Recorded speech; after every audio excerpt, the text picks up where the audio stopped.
Hey, welcome in. How's it going, everybody? It's Friday afternoon. Congratulations.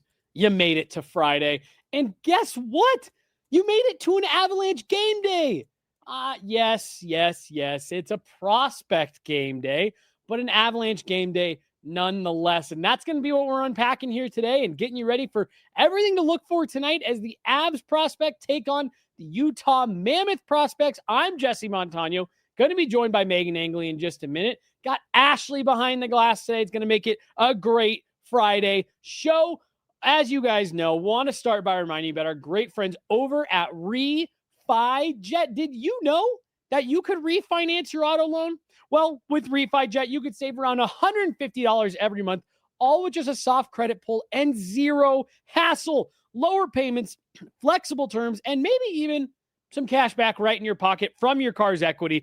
RefiJet does the work. You get the savings. Start today at RefiJet.com, the faster, easier way to refinance. Hello and welcome in. Please do not leave your luggage unattended on the station.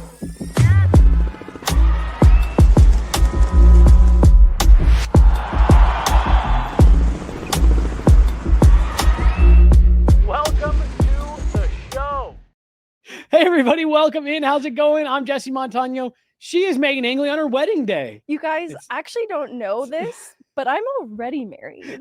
We're renewing our vows. Okay. Gotcha. I've been married for a while, actually, to the game. So the best part of this is Meghan walked in wearing her all white attire, and we had a few folks standing here in the studio, and I said, Megan's getting married today.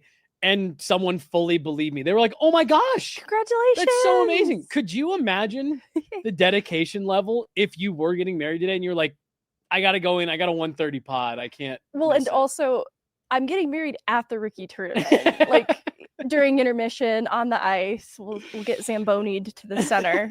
Each of you just one Zamboni from each side. Aww. That would actually be cute. Meghan, but like you said, you have been married to the game for a while, and the game is back. The game is so back. The game is back. You and I were at Family Sports yesterday, and gosh, let's just start here. It's so nice to be back around the ring. I stopped by a couple times in the last couple of weeks, but there's just something different of, when there's official team activities going on. It's the people, it's the sport also, but like a day like yesterday where we're not really watching hockey even, but we get to be back around the people that make the sport really great. So we're around some of the front office people, some of the coaching staff that we don't always get to see, like Brian Wilsey, and we're getting to meet some of these young players, and it's such a fun time too because they're on the cusp and precipice is a new word, you guys. Works. Yeah. Cusp and precipice of their pro careers and wanting to, forge a path to the NHL one day. And so there's a lot of excitement and opportunity, and you can see it all over their faces. Did you like school? Did you like going to school? It's a complicated question. Yeah. I loved school, but I was bullied. Okay. Which is not surprising to anyone. Stop.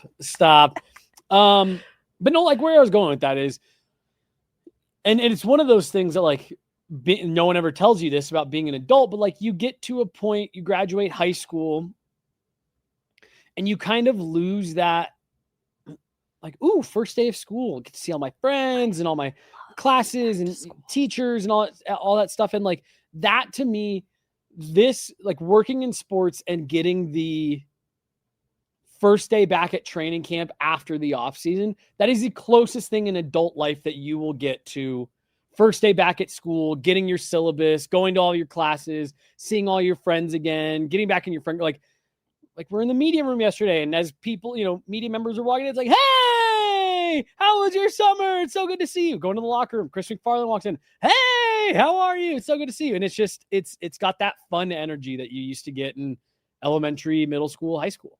Oh, absolutely. Like I still live for the back to school feeling, and I need to get out of it because it's kind of an expensive feeling. Like I want to get a new hairdo. Oh, totally. I want to get a new wardrobe. There's not a lot of reason for it other than new year, new me. Mm-hmm. And I can't afford new year, new me. And I actually, you've seen I have a white backpack, and it's It's barely white still. I got it 2 seasons ago at the start of the year. And pretty much everyone was like, white backpack, are you dumb? That's going to be dirty as hell in 10 minutes.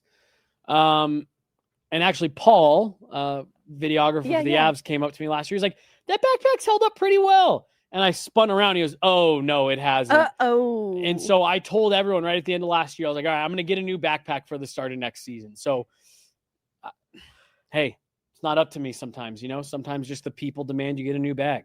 No, it's true. But I'm with you. It's part of that back to school energy where it's like, well, you got to get a new backpack. Yeah. How else are you going to flex on all the other kids? Gotta get some new pencils. Get some folders with Lisa Frank designs on them. Yep. Maybe even like a pencil bag that you won't really use, but it's part of the gear. So you got to get it. We are back in school. We are, class is back in session here. Megan, we talked yesterday on the show about kind of the initial impressions. Very different setup this year for rookie camp for the Avs. As opposed to what we've seen in years past, where it's normally 2 or 3 days, 4 days, even sometimes on the ice for these kids, maybe with an off ice workout day there mixed in, followed by traveling to go to this rookie tournament where you'll usually play 3 games. They've even played 4 1 year. Very different setup. We had one on ice session yesterday. It was about an hour long. And then we are jumping right into the games tonight with the Avs playing against the Mammoth. So I guess for anybody that didn't tune in yesterday, just kind of what were your initial thoughts? We did speak with Brian Wilsey. We did speak with Gavin Brindley yesterday. You're just big takeaways from a day that's hard to take away a lot, 1 hour running through drills, but just what did you see yesterday? Well, I learned a little bit about myself because I usually take away a lot from that first day. And I think it could be a little bit of 2 things. The prospect pool is different. It's just a bit different. It's a bit depthier, but it's still intriguing. You have some players with decent amount of pro experience under their belt, and Prashepov and Bradley. And you've got some newer or younger guys like Gavin Brindley, who you mentioned is still a very young, intriguing prospect. And so old. I found I usually can glean the lineup a little bit more based on that setting. And I saw them trying out different things, different players with different guys for drills that I'm not really sure what kind of the bottom 9 is going to look like. Like I kind of have an idea for that top line. And then similarly on the back end, a lot of different pairings I saw that were being tested in these drills. And so all that to say, I think even there, just really seeing what these players have. It's not a set in stone like Cal Ritchie, the belle of the ball, right? Sam Walensky going back 2 tournaments. Yep. And so I think that's exciting, and it allowed me to see these young players from a different perspective, not putting so much expectation and kind of letting them just show me, and also walking away from that too, knowing I didn't glean very much from that. And it's okay. I think seeing what they have in a game setting is most valuable overall. Well, and you and I, again, this is something we talked about on yesterday's show as well, but Megan, like you can tell there's been a concerted effort and a intentional change of direction with which the Avs are approaching this prospect pipeline. And it's, half due, well, maybe even more than half due to necessity of where this organization is at with the main NHL roster, how competitive they are, where they're at in terms of assets and draft picks and trade pieces and, all that stuff. And then not to mention what would maybe arguably be your 2 most exciting prospects are currently playing out pro seasons over in Russia. So it's a great call out of just, it's a different looking group than maybe what it's ever been. Even like you said, last year, you had Cal Ritchie there. And Ivan, who I was high on going into the tournament, but he really popped last year. Yeah.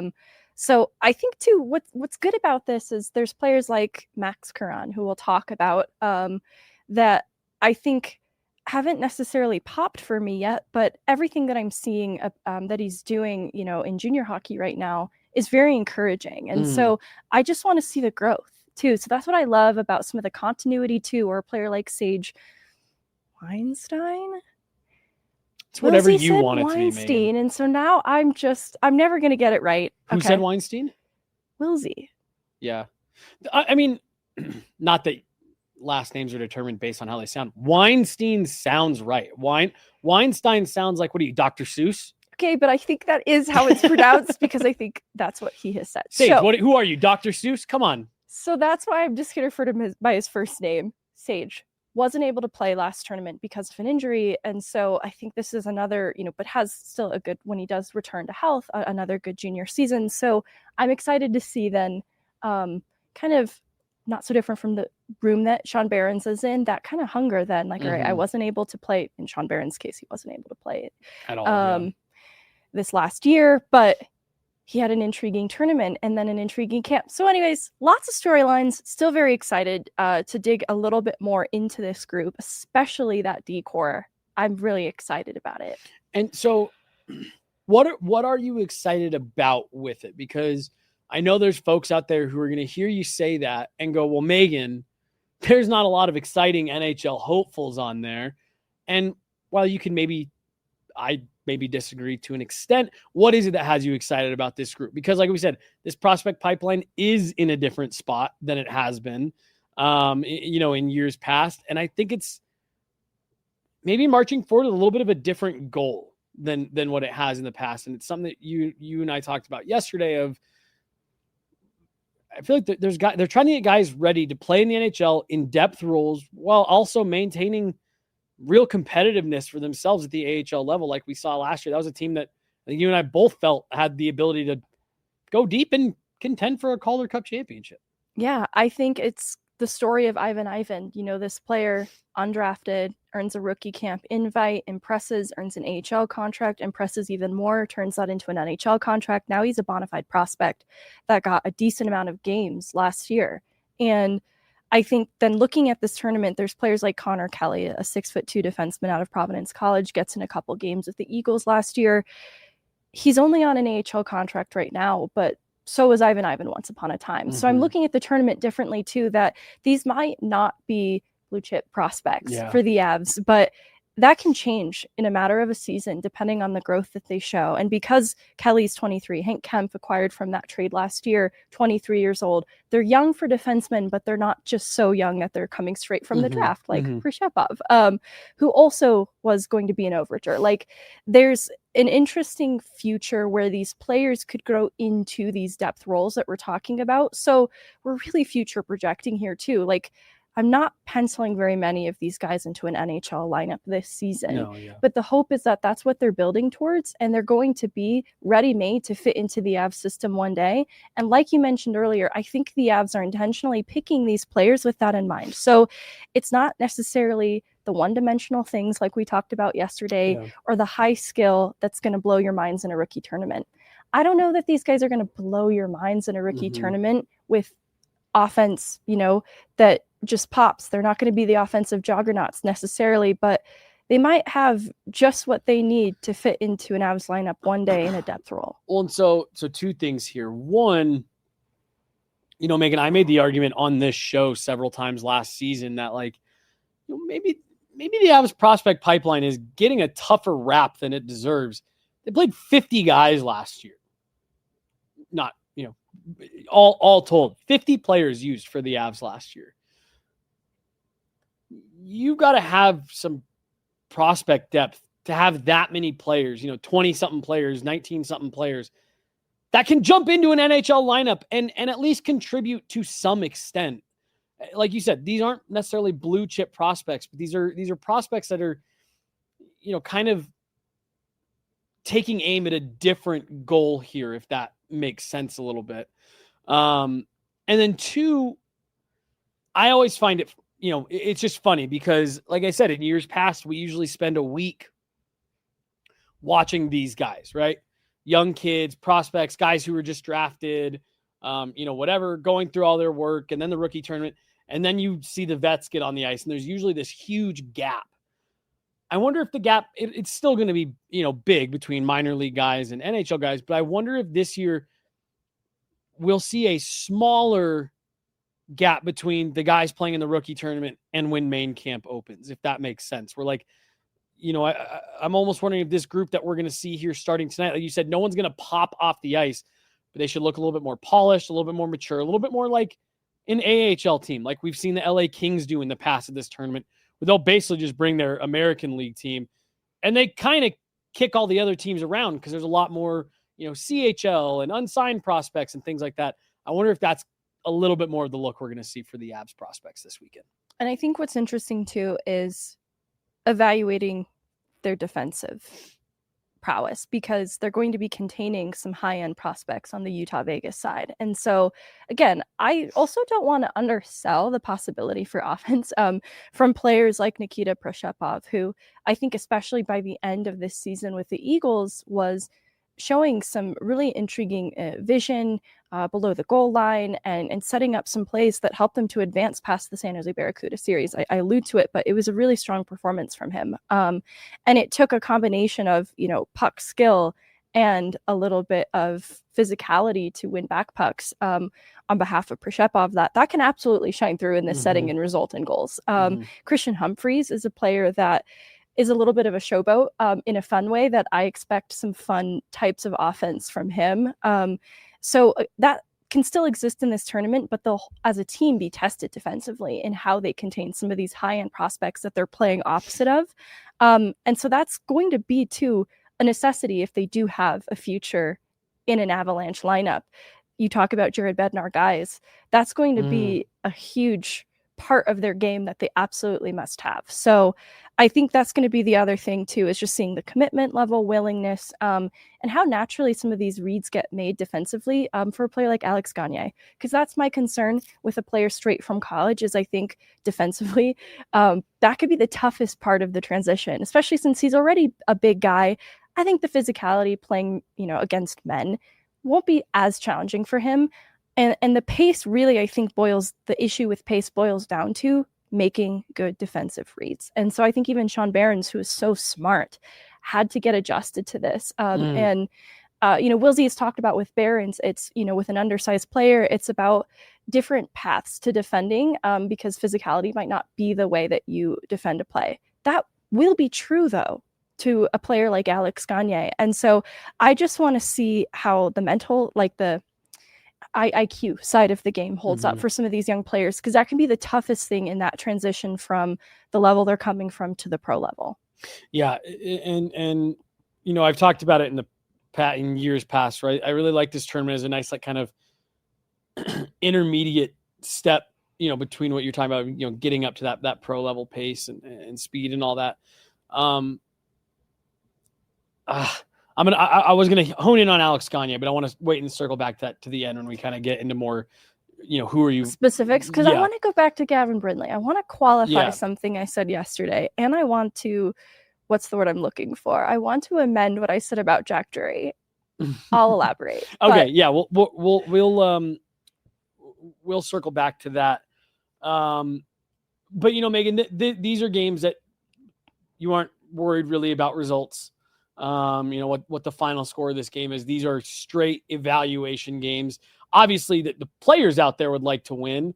Are you looking at anything in net? You got Isaac Posh will be in the tournament this year, who got in one game, I believe, with the Eagles last year, and then was kind of around. Anything on goaltending? Again, this is another one where I think you're kind of looking at athleticism, reaction. How do they handle not ideal situations? Because while this is like a game and it's more goalie friendly than running through drills, there's a lot of miscommunication out there. There's a lot of guys trying to get on the same page. Still not super goalie friendly. What are you looking for out of goaltending this weekend? I think Isaac Posh is intriguing because the goaltending depth changed this last offseason in terms of really what we're talking about around the American League and the East Coast teams. Because, Shield moves on, Mandalese moves on, and it's kind of Trent Miner. And so Isaac Posh has this opportunity to really assume, I imagine, more of a tandem role, because I think they're going to run with Trent Miner as a true starter in Loveland. That's not in question in my eyes, but suddenly a ton of opportunity has opened up for Isaac Posh that wasn't there before. And so I'm excited because he had a really impressive college career 1 year to the next, big improvement. And so it's hard to evaluate goalies, past that at this next level. The adjustment is just the talent it's a step above what he's coming from, what he knew, and then the workload. And so I think that'll be shared with Trent Miner, obviously. But I'm just looking to see his confidence then, because this will be an even better taste to defending a lot of guys who already are at the pro level. And so I think St. Cloud, great program and a lot of good competition in D1 college hockey where he's coming from, but it just makes the talent then that he is defending, I guess, in net, that much better, just a notch above. So it'll really test him, his awareness and his confidence as a goaltender. And I'm excited to see that. All right, let's do it. Let's shift over here and get into the specifics, because there's going to be a lot of names on these rosters tonight that folks don't know. But there's also a handful, maybe even a little bit more than that, that Avs fans, I think, should be familiar with and looking for here tonight. Do you want to start on D or up front? Let's start up front. Let's get this one out of the way. Taylor McCarr, not available for this weekend. Yesterday's show, we played the Brian Wilsey interview. Can also go find that on the Guerrilla Sports YouTube channel right now. About 20 minutes. Meghan Angley, I don't know why I just said your last name. You're sitting right here. Everyone knows who you are. Meghan sat down with Brian Wilsey yesterday after the on-ice session. And he didn't necessarily hard rule Taylor McCarr out for main camp, but said that, yeah, it's an injury that he's still working his way back from. Yeah. So again, fingers crossed that we'll get to see number 16 McCarr on the ice here in a week or so. You know what I wondered too? Like, maybe Wilsey understood my question to mean by the start of camp, and since he's a few weeks out, whatever that translates to, I just hope there's a possibility maybe in a preseason game. That's where I'm going with it. Well, it would be really fun to get him and Kale in a game, right? Right. That'd be really fun. And I know we marked that Calgary game late in the season, so that's still a possibility. Great pull on that, by the way. I had forgotten about that a little bit, but I forgot that we made that. I haven't forgotten. Okay, good. Kate McRae's going to perform. That's right. First name on the list, Megan, that again, and we don't have to spend a ton of time on each guy. You know, we can kind of just move through as we see fit. Yeah, more to say for some and less to say for others. We got an NHL debut last year from Chase Bradley. This is a player that we've talked about a few times as being maybe in that call-up territory here as injuries crop up, and maybe even a far outside shot, real dark horse at getting that last spot out of camp. Or are you seeing Chase Bradley as someone he's destined for Loveland, maybe another call-up game here or there later in the season? Oh, I hate answering it in that way because then I assign a limitation to a player. But if I have to answer, he's pretty his line to being that guy for the last roster spot with the Avs out of camp. There are several guys ahead of him. Yeah, I was gonna say a lot of guys who have to climb over. Yeah, and here's the reason why. Chase Bradley has grown on me as a player. I remember thinking back to a couple dev camp, rookie camps back. He didn't pop to me. I didn't think that the puck skill was there. I thought the skating was good though, and he really won me over this last year watching what he does with the Eagles. He's very well-rounded. He's very committed, and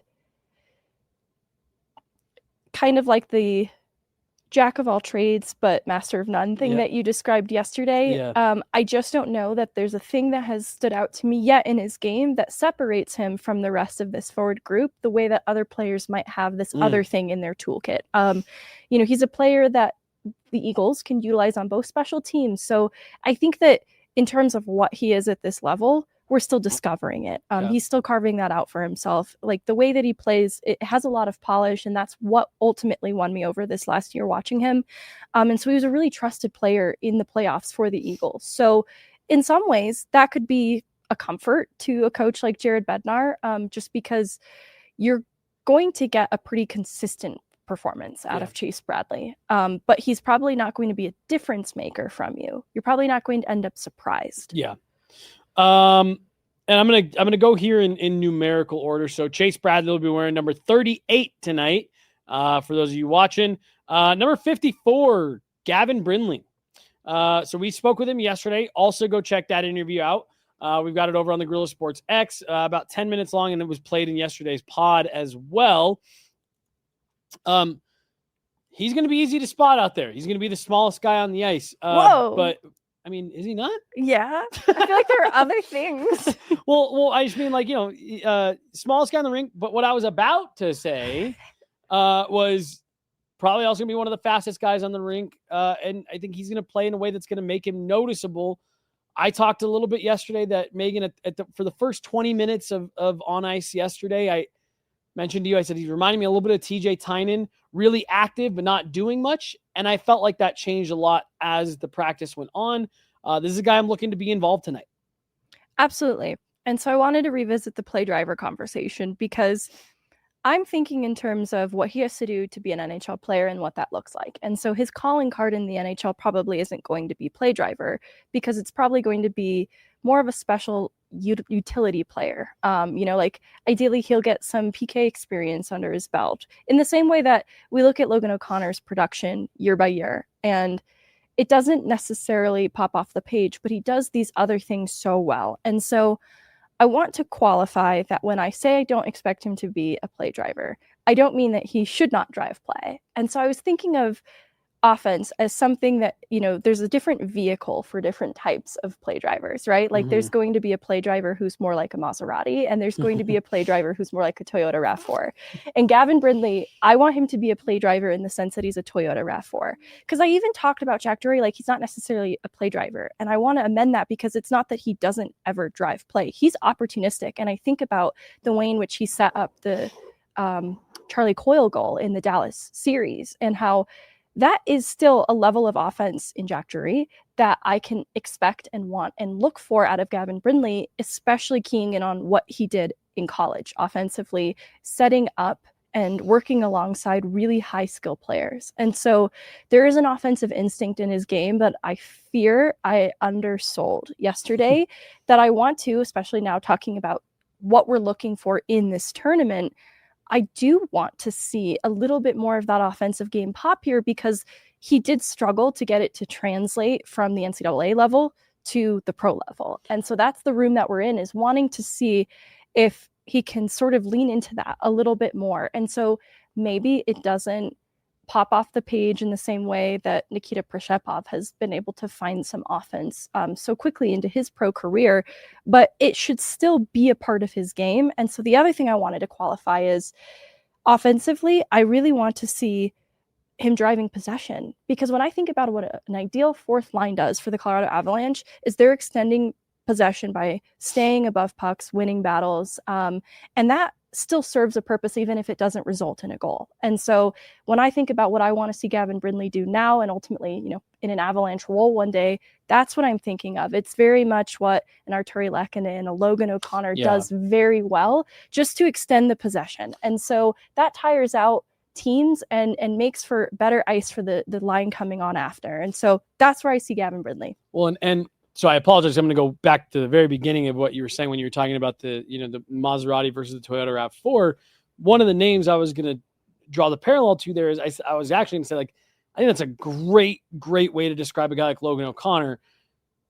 He's reliable. Yes. He's going to get you there. That's why I picked RAV4s, you guys. And he's going to go forever as long as you take care of him. Yes. I just want to acknowledge too, I picked RAV4 because they're very dependable vehicles. Right. Yeah. Well, no, and they hold up very well. And that's what I was going to say. Like that makes a lot of, I think that's a great parallel.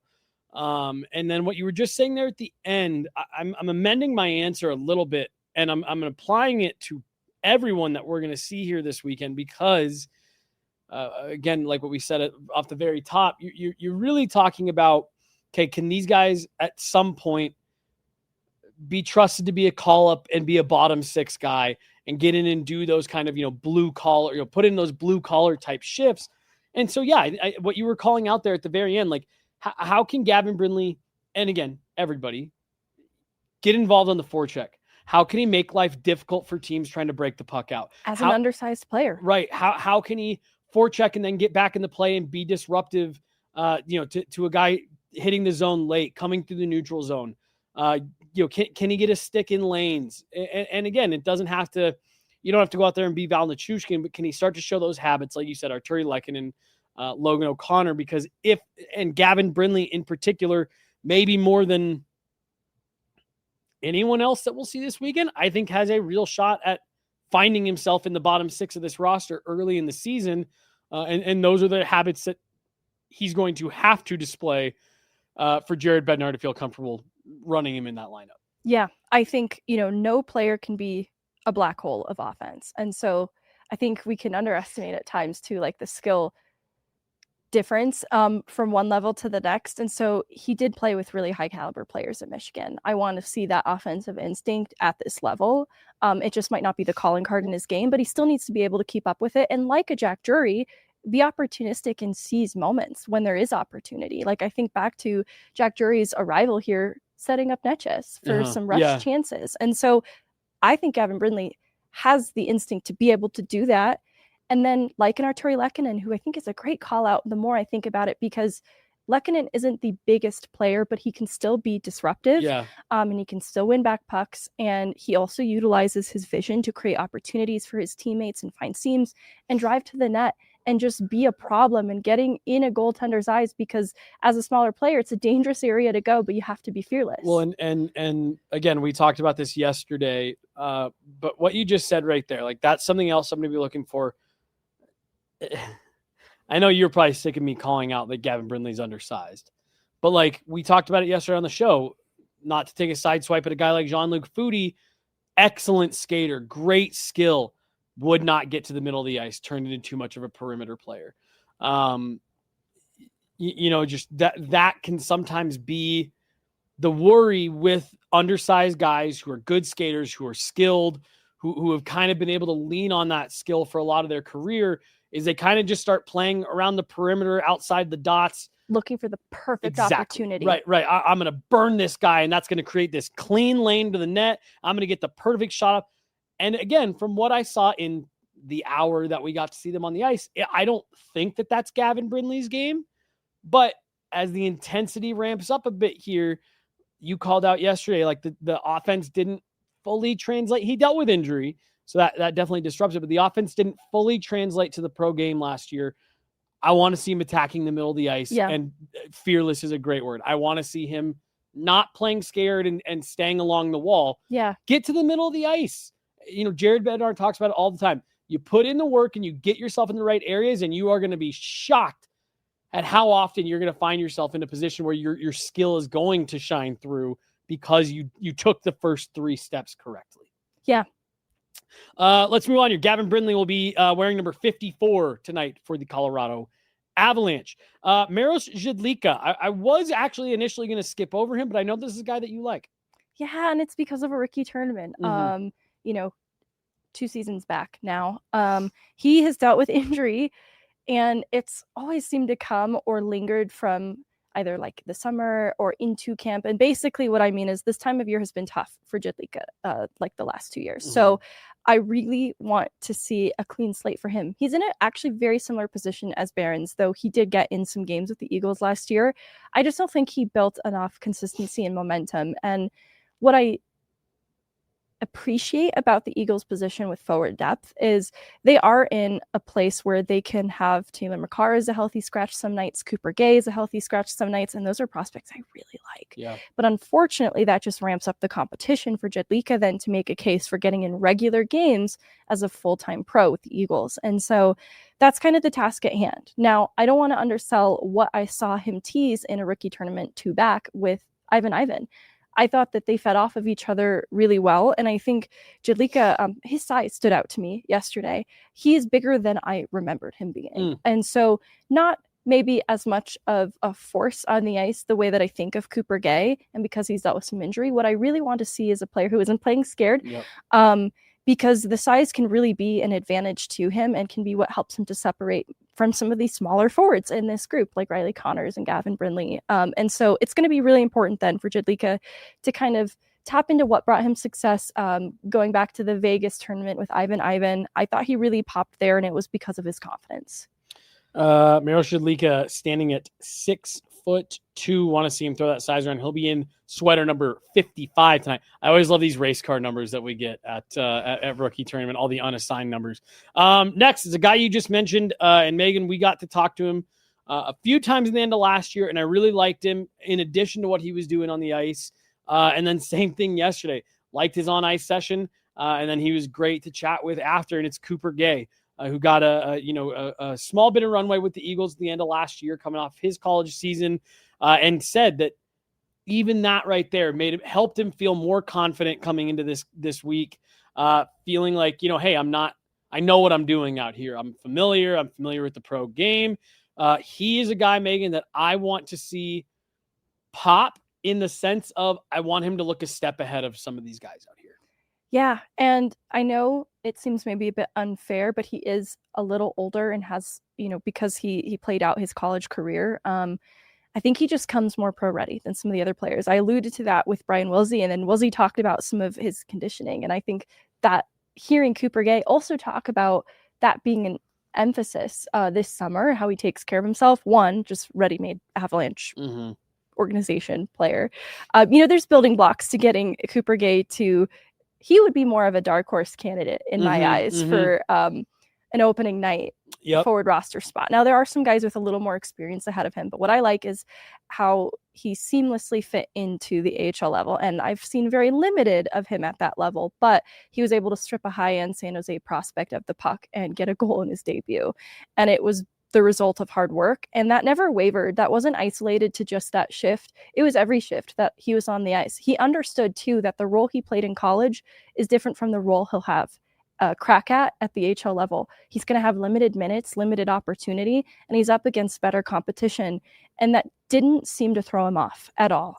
So he adapted to the pace very quickly, obviously not shy about using his physicality, and you can see in the interviews he's very confident in himself, and I think that's going to go a longer way than I've maybe given credit for in the past with some of these young players. The more confident they are, I think the better they're going to fit in at the pro level right away, because they have a good sense of identity. And I think Cooper Gay has a good sense of identity, what he is, what he's going to be successful at. Well, and he's got, like Taylor McCarr, he's got something that you can't teach, and it's size. And that's something that I know Brian Wilsey keyed in with you yesterday when talking about Cooper Gay. Like I said, for me, of anybody, him and Gavin Brindley, you can make the argument. I want to see just a little bit more pro readiness. I think I like that phrase you just used. Yeah. And he had a productive, last college season, 19 goals, a career high for him. So maybe the offensive instinct isn't akin to what we saw with Cal Ritchie, for example. But I still think that there's opportunity for him to make some noise in that way as well. Yeah, absolutely. Christian Humphreys, do you want to talk about him? I mean, just a little bit. Okay, yeah. He made, I think... sorry. Cooper Gay will be in jersey number 58 tonight. I'm trying to make sure I get that in there. 58. Sorry. Cooper 58. Gay. Cooper Gay. Okay, sorry. Brain too, the sidetrack I went on is Taylor McCarr and Cooper Gay, at least in, again, the limited viewings, use their size differently. And so Cooper Gay, I think, immediately gets how to utilize that to his advantage, whereas I think Taylor McCarr shied away from it a little bit. Now, he didn't shy away from speed and the power of his shot. And I think some of it, too, was McCarr just trying to find his game at this level without stepping out of line, right? He was just eating unnecessary cross checks to the back because of the name on the back of his jersey. Taylor McCarr, that is. Whereas Cooper Gay, he didn't seem concerned about how he's going to be received by his opponents, whereas I got that sense from McCarr. So anyways, there actually is a difference in how they utilize their size, and I want to see that be the next level of growth for Taylor McCarr because he is also a very big player that can be more of a force. Christian Humphreys, yes. Sorry. Cooper Gay, number 58. Cooper Gay, number 58. Christian Humphreys, yes. Christian Humphreys, 63. He left Michigan to go play with the Kitchener Rangers, and he had no production, in his starting games at Michigan outside of an assist. And so I think opportunity dwindled, and he made a quick decision. I shouldn't say quick, but he thought about it a lot to go to the Rangers and play major junior and get more reps, more regular games, and as a result, more opportunity. And it rewarded him. So it also gives him the opportunity to be in this tournament. We otherwise wouldn't have seen him just yet. So he's still very young in his development. I hate the word swagger, but it does fit this player. Yeah. And I like to see it in such a young guy. So, if you're going to play like that or show like that in development camp, then I want to see that in the tournament. And I want to see him put the puck in the back of the net. I'm pretty sure I saw him attempt the Michigan yesterday. So I'm like 1,000% sure I saw it. Oh, Megan, that, you know how you get me excited about a rookie tournament? Go pull a Michigan. And so he's exactly like, if I was a betting woman of like who on this roster might do that, it's Christian Humphries. I love it. Christian Humphries will be in jersey number 63 tonight. Megan, maybe the prospect that, at least judging by my Twitter timeline, Avs fans are the most excited about is Nikita Prishepov. 7th round pick for the Avs. I never know the right way to say this. 2 summers ago? Not this past summer, the summer before. I know what you mean. Yeah. Yeah. 7th round pick. Earned himself an NHL contract by the time camp was all said and done. And then earned himself a handful of NHL games where, yeah, he looked like a young player, but I didn't think he looked wildly out of place. And especially when you're considering this is a guy that was a 7th round pick at the time, weeks ago. I think you were really excited. He went back down, dealt with some injuries throughout the season, but this, I think, is absolutely a guy that's on Avs fans' radar. What are you expecting from Prish this weekend?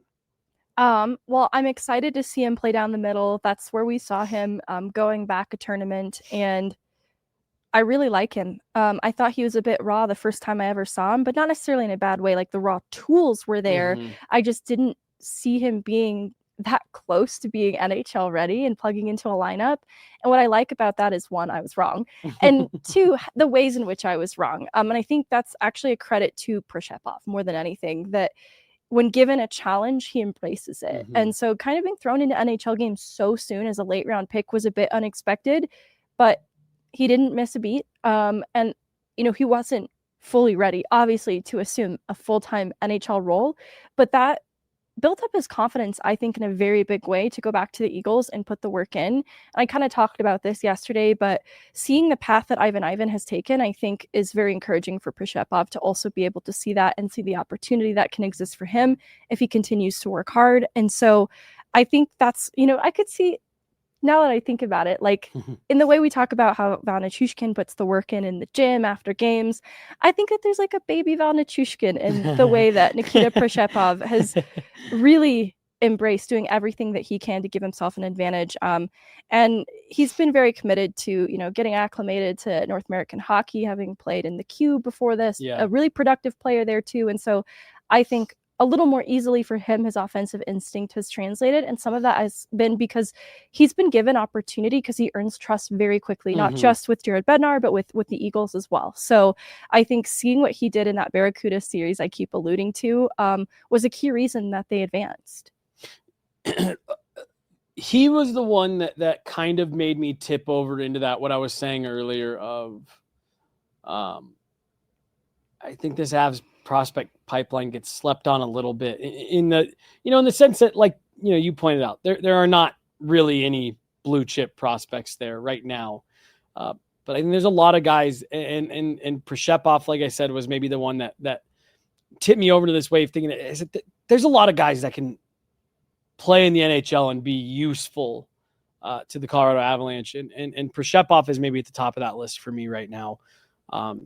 I think it excites me that he's a center prospect too, because I think with Kyle Ritchie no longer in the system, that was a part of their depth that took a hit down the prospect pipeline. And so to have Ivan and Prishepov young enough that there's time to build up that part of their game, but getting trust enough to be that, I think it excites me to have that as an option. Well, and like, if we were putting together a prospect rankings, I don't necessarily know if I'd put Prishepov at 1, I probably wouldn't, in fact, but I don't know. He's definitely a guy that's on my radar, at least in terms of you got to keep an eye on this kid.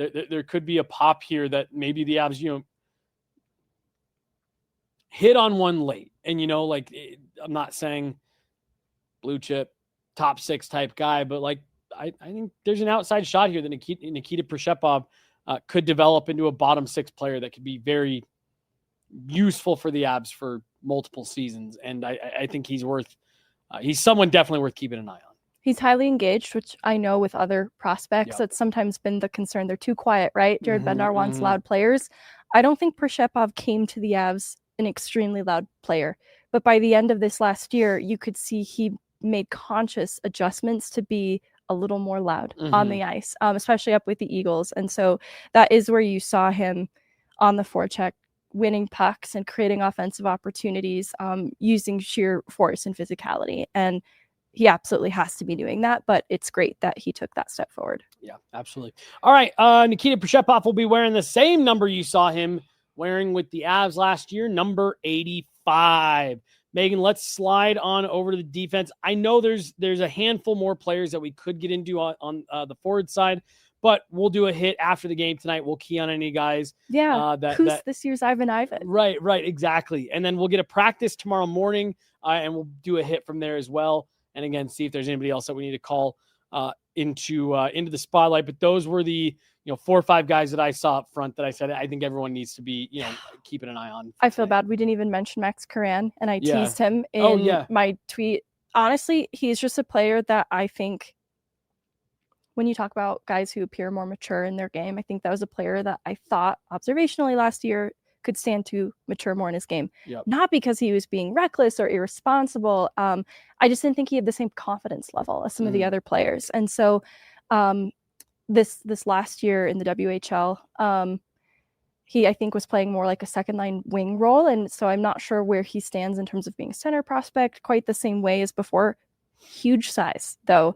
So another player that I think is trying to marry like good skating with being a big and physical player, because I think that he has offensive gifts that he's just a bit a ways off from it translating to the pro level, that I want to see that big step forward from him in this tournament. Max Curran will be in number 90 tonight. Looks like we've got a member chat here. Ooh. Vaguely Sober back in the chat. Good to see you. We have LOC, number of days left until Avalanche hockey. We are so back. We are under the 30-day mark here, Megan, until regular season Colorado Avalanche hockey.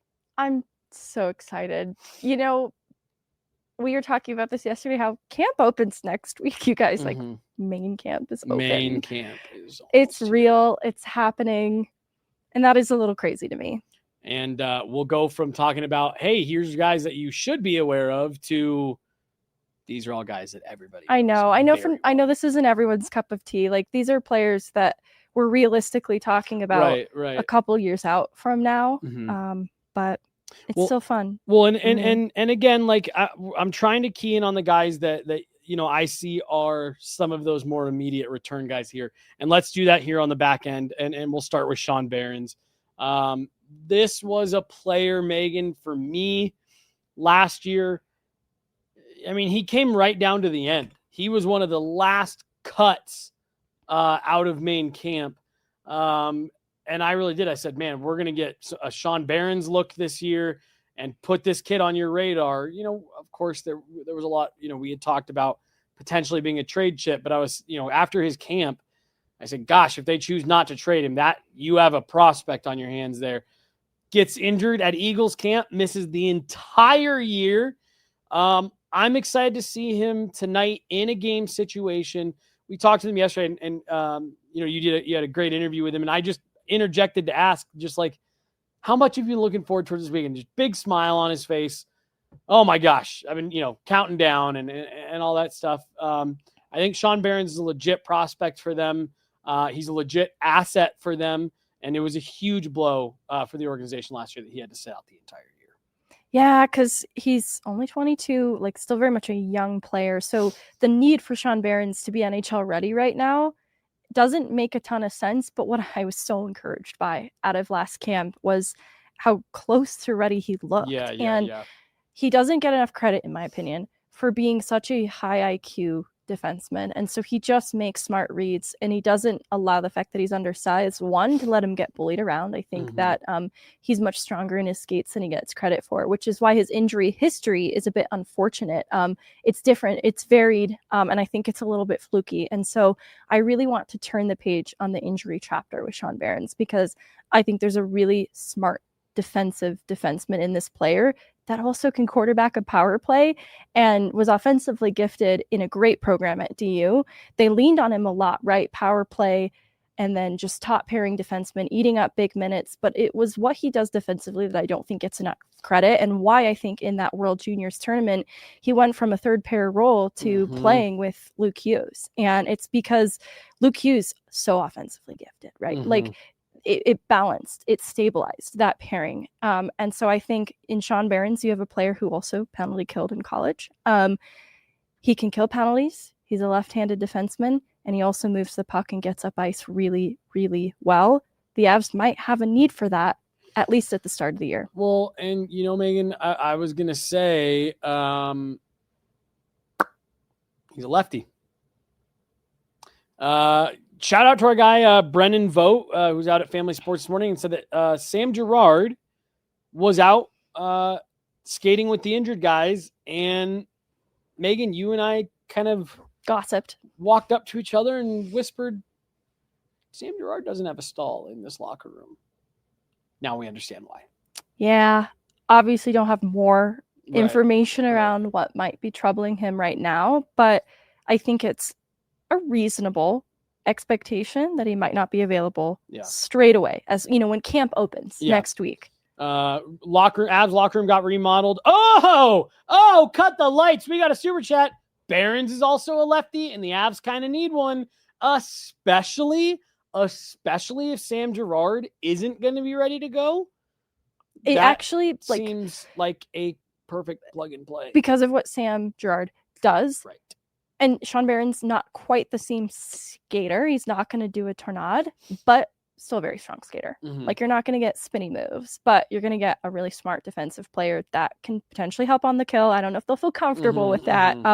Can potentially do that. His reads were so solid, in preseason last year, that I feel very confident that this could be a huge year for Sean Behrens. Yeah. And again, like I said, new locker room for the Avs. So we were in there at the practice facility. So we were in there just kind of looking around, and Megan and I both picked up on there's no stall for Sam Girard. And again, there's a level of that's like, there's a handful of the camp guys that have stalls in there right now. So if Sammy G is hurt, that would make sense. Jack Sean's there, Wyatt Amit's there. Right, so there are options ahead of Sean. But don't spoil my fun.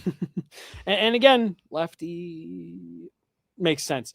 Sean Behrens will be in number 2 tonight on the back end for the Colorado Avalanche. Alex Gagne, we talked a little bit about him yesterday on the show, so we won't spend a ton of time here. 6'5". You and I both had the same first observation. He doesn't look quite like he's 6'5". Big guy out there, though, moves well. You read out, strong defensive really strong defensive metrics coming out of college. Listed at 6'5", left-handed defenseman. Skates and gets around the ice pretty well. Quarterback to power play at the NCAA level. Again, not huge for his production, but definitely different than what the Avs, very different defenseman from Sean Behrens. Yeah, and I think it's good for the Avs not to get stuck in any one mold, and for a player like Gagne to have quarterback a power play at UNH, and also their most trusted defender in their own end. Because when I think about how Manson came to Colorado and the offensive side of his game open, I imagine there's an earlier version of Manson that also enjoyed playing into the offensive side of the game. There is opportunity for any defenseman in the Avs system to lean into that side of their game, right? They're such a transition team that they need players who can skate well enough to get up ice and feel a confidence to get involved in play as it makes sense. And so I like that he still has a little bit of that built into him, but there's this obvious emphasis on the defensive details. So I worry a little bit about that change from one level to the next. It is really hard. And a lot of it, I talk about reads, I talk about pace being a part of that. You're making those reads quicker. Your instinct just has to be very, very good. You have to make smart decisions. And I think that can be challenging for defensemen going one level to the next, especially college to pro. There are players who've done it very quickly, like Kale McCarr. Even Malinsky, I think, took time in the American League, but not that much time. I just want to see where Alex Gagne is at. The way Wilsey talked about him too was similar, kind of just I want to see him be a sponge. I want to see him absorb this opportunity, and really see just the gradual growth incrementally then over the course of this weekend. And honestly, if he comes out the gate just in his own end strong, I will have no issue with that. That's just maybe where my expectation is set, though. That it could be a bit of a challenge for him, and I just want to see how he handles himself, and if he keeps his confidence high throughout.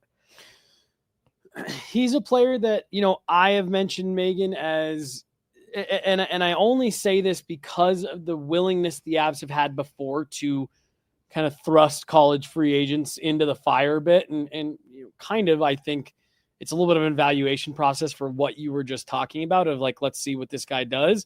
I've named him as a potential outside shot to get a game or two at some point here, this season. And I'm with you. I want to see where he's at. Where is he starting from? Like, am I going to come out of tonight saying, yeah, I could see him working his way up to getting a call up for a game or two? Or am I going to walk out of there going, he needs a lot of work before, he's in that conversation. So I'm with you. And really, it's genuinely just kind of like I'm really anxious to see where this guy's at. Same. Alex Gagne will be on the back end, 6'5", wearing number 45. All right, Megan, 2 more players for you, then we're going to wrap it up and get out of here for today. Next one is Linus Funk. Again, another draft pick from this past season. What are you looking for out of Linus?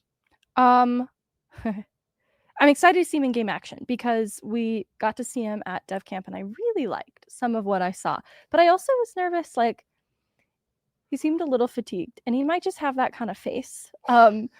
He might just, like the way that Sample Ranta played with his tongue out all the time, he just might look fatigued. I don't know. So I'm nervous of like, oh God, I hope no one ever says that my face just looks fatigued. I have a sleepy girl face. Woo! Didn't you say Tate McRae looks tired all the time? She does. There's nothing wrong with looking tired. Her and Quinn Hughes. Oh, they do both look so sleepy. Just walking melatonin. And see, all right, Quinn Hughes, an example of looking tired but still being very good at hockey. Still being very awake. Linus Funk, I just want to just see where like conditioning is at, honestly, because I really liked some of the early returns in Dev Camp. In a game setting, though, that will really test just kind of the endurance and overall how he keeps up with it. But I'm really excited about him. One, the size is obviously exciting. The Avs do not have a need for a right-handed defenseman right now, but I'm sure in the future, just to have a player with that size, but decent puck skill. And I see his commitment in the drills that I'm not worried about engagement, and he's gonna now be in the CHL this next year. So I'm really excited to just have him start getting acclimated to North American ice. Really what I'm looking for is similar to what we described with Gagne, just with even lower expectation. Because I've seen some of these, like major junior kids come in and do well in these tournaments, like Sage. And I just kind of want to see, or Jeremy Hansel. Oh, I miss him so much. I want to see Linus Funk also not be afraid to engage physically. This will be our first real good look at Linus Funk, and he'll be in number 59. I was going to talk about Sage. I know we talked about him earlier. Do you just want to put any kind of bow on that, or did you kind of say your piece on Sage Weinstein? Well, I think what's interesting is what Wilsey said about how he's kind of right in the middle of the defensive defenseman. Because I just remember the tournament that I saw him in, which was the Hansel tournament, like back in Vegas 2 seasons back.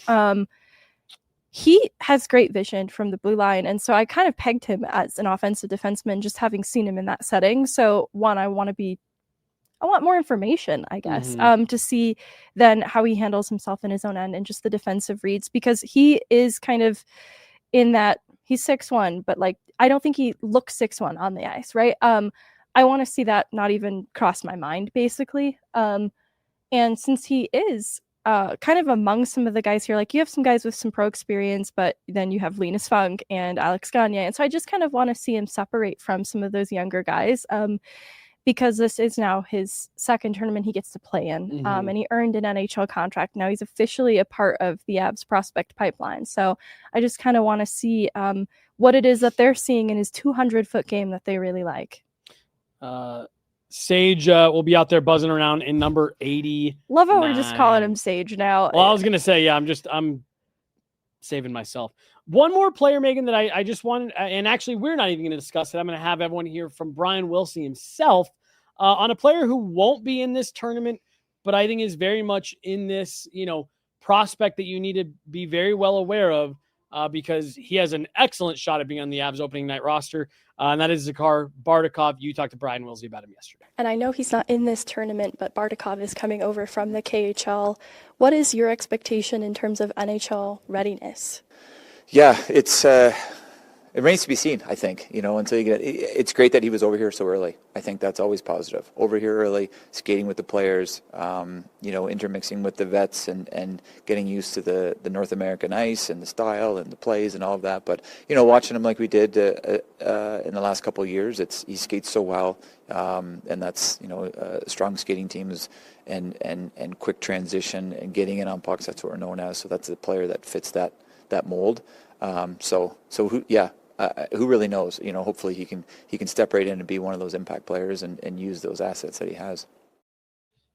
All right, so there you go. Zakhar Bardakov not going to be in the tournament this weekend, but definitely Megan, another guy for folks just to be keeping an eye on as we approach main camp and get into these preseason games.